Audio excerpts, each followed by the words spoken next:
हवामान खात्याचो अदमास थारलो खरो। म्हापशा, दिवचल, हळदोणे आनी सांखळे पावसान लायली हाजेरी।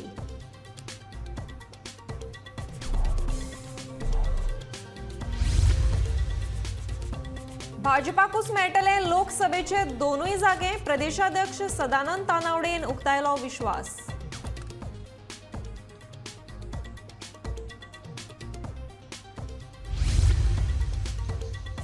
पणजेन सिवरेज पायपलायनीचे काम सुरू आशिल्ल्यान ह्या पावसा पयलीं तरी रस्ते दुरुस्त करप ना शक्य।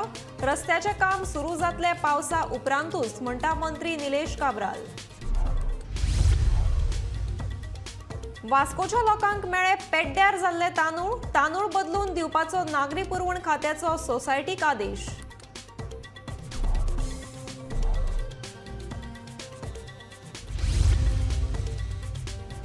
58व्या वर्सा निवृत्त जाल्ल्या सरकारी कर्मचाऱ्यांच्या पेन्शनाचो प्रश्न सुटावो करपा खातीर स्थापन करतले पेन्शन विभाग। मंत्रिमंडळ बसकेत जालो निर्णय। आनी राष्ट्रीय खेळा सर्तीच्या लोगोचे 14 मेक जातले अनावरण। खेळा मंत्री गोविंद गावडेची माहिती।